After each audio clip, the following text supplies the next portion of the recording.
This is a reading in A Course in Miracles, Chapter 8, Section 4, The Gift of Freedom. If God's will for you is complete peace and joy, unless you experience only this, you must be refusing to acknowledge His will. His will does not vacillate, being changeless forever. When you are not at peace, it can only be because you do not believe you are in Him. Yet He is all in all. His peace is complete, and you must be included in it. His laws govern you because they govern everything. You cannot exempt yourself from His laws, although you can disobey them. Yet if you do, and only if you do, you will feel lonely and helpless because you are denying yourself everything. I am come as a light into the world that does not deny itself everything. It does this simply by dissociating itself from everything. It is therefore an illusion of isolation, maintained by fear of the same loneliness that is its illusion. I said that I am with you always, even until the end of the world. That is why I am the light of the world.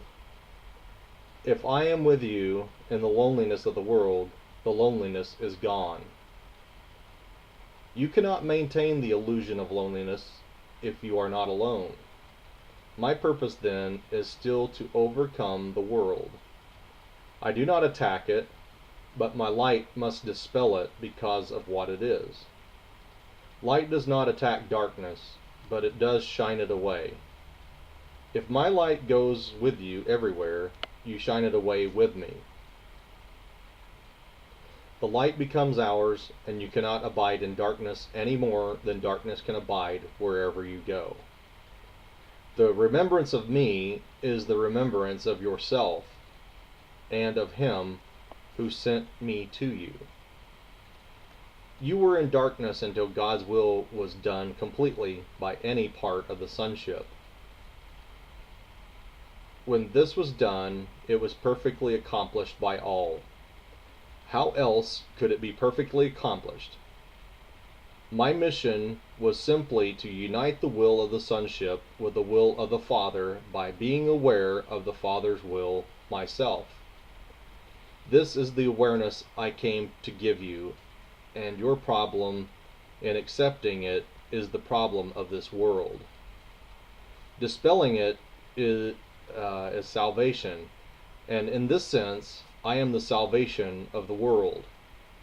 The world must therefore despise and reject me, because the world is the belief that love is impossible.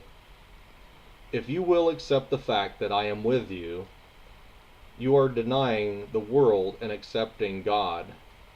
My will is His, and your decision to hear me is the decision to hear His voice and abide in His will. As God sent me to you, so will I send you to others, and I will go to them with you, so we can teach them peace and union. Do you not think the world needs peace as much as you do? Do you not want to give it to the world as much as you want to receive it? For unless you do, you will not receive it. If you want to have it of me, you must give it. Healing does not come from anyone else. You must accept guidance from within. The guidance must be what you want, or it will be meaningless to you. That is why healing is a collaborative venture. I can tell you what to do, but you must collaborate by believing that I know what you should do. Only then will your mind choose to follow me.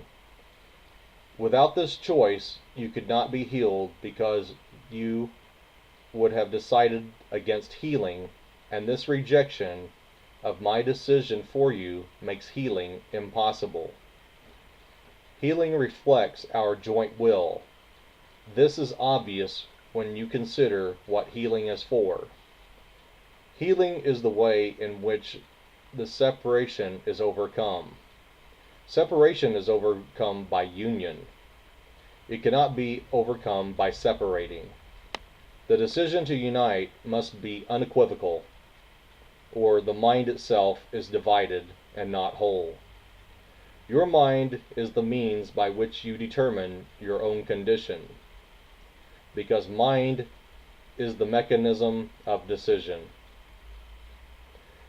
It is the power by which you separate or join and experience pain or joy accordingly. My decision cannot overcome yours, because yours is as powerful as mine. If it were not so, the sons of God would be unequal. All things are possible through our joint decision, but mine alone cannot help you. Your will is as free as mine, and God himself would not go against it. I cannot will what God does not will. I can offer my strength to make yours invincible, but I cannot oppose your decision without competing with it, and thereby violating God's will for you. Nothing God created can oppose your decision, as nothing God created can oppose his will. God gave your will its power, which I can only acknowledge in honor of his. If you want to be like me, I will help you, knowing that we are alike. If you want to be different, I will wait until you change your mind. I can teach you, but only you can choose to listen to my teaching. How else can it be if God's kingdom is freedom? Freedom cannot be learned by tyranny of any kind, and the perfect equality of all God's sons cannot be recognized through the dominion of one mind over another. God's sons are equal in will, all being the will of their Father. This is the only lesson I came to teach. If your will were not mine, it would not be our Father's. This would mean that you have imprisoned yours and have not let it be free. Of yourself you can do nothing, because of yourself you are nothing.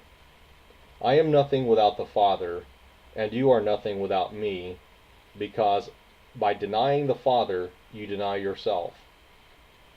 I will always remember you, and in my remembrance of you lies your remembrance of yourself.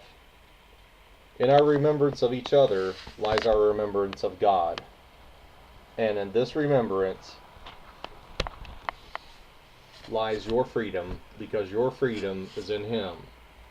Join then with me in praise of him and whom he created. This is our gift of gratitude to him, which he will share with all his creations, to whom he gives equally whatever is acceptable to him. Because it is acceptable to him, it is the gift of freedom, which is his will for all his sons. By offering freedom, you will be free. Freedom is the only gift you can offer to God's Son, being an acknowledgement of what they are and what he is. Freedom is creation because it is love. Whom you seek to imprison, you do not love. Therefore, when you seek to imprison anyone, including yourself, you do not love him, and you cannot identify with him. When you imprison yourself, you are losing sight of your true identification with me and with the Father. Your identification is with the Father and with the Son. It cannot be with one and not the other. If you are part of one, you must be part of the other, because they are one. The Holy Trinity is holy because it is one. If you exclude yourself from this union, you are perceiving the Holy Trinity as separated. You must be included in it, because it is everything. Unless you take your place in it and fulfill your function as part of it, the Holy Trinity is as bereft as you are. No part of it can be imprisoned if its truth is to be known. That is the end of the reading in A Course in Miracles, Chapter 8, Section 4.